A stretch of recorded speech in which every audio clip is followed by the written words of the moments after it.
మందు రేటు డబ్బాకి మందు రేటు పెంచుకోవడానికి వాడికి కంపెనీ వాడికి అంత సరి ఇస్తున్నారు కానీ రైతు అనే వాడికి పలానా రేటు గిట్టుబాటు పెట్టుకోవడానికి ఇస్తున్నారట. రైతుకే ఒక కమిటీ వేసి ఇదిగో మీ ఈ సంవత్సరం మీ ధర ఇంత నాకు కమిటీ సబ్ కమిటీ వేసి ఇంత ధర మీరు పెట్టుకోండి అని ఒక రైతుతో మాట్లాడి చేస్తే అది బాగుంటుంది. కానీ మందుల కంపెనీ వాడికి అయితే మీరు 1500 పెట్టుకుంటారా 2000 పెట్టుకుంటారు, వాడికైతే ఆ స్వేచ్ఛ ఇస్తారు కానీ రైతు అనేవాడికి ఆ స్వేచ్ఛ ఇరా. అంటే మిర్చి యార్డ్లలో కూడా ఒక ధర అనేది ఫిక్స్ చేస్తారు కదా ఏది 2000 3000 4000 అసలు ధర ఎవడు వాడు అట్టాడు బాగుపడేది ఎవడు దళారి బాగుపడుతున్నాడు కానీ రైతు అనేవాడు బాగుపడట్లా.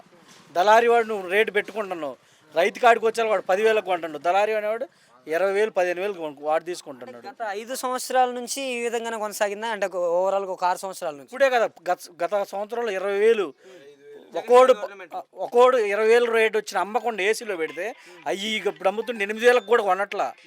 అట్టుంది పరిస్థితి ఇప్పుడున్న పరిస్థితి. కాలువలు అయితే కాలువలు ఆపమని మరి కాలువలు ఎక్కువ బండి పడితే రైతులు చాలా ఇబ్బంది పడుతున్నారు. కూలి 450 రూపాయలు ఇప్పుడు తక్కువ ఎవరు రావట్లే చేనికి.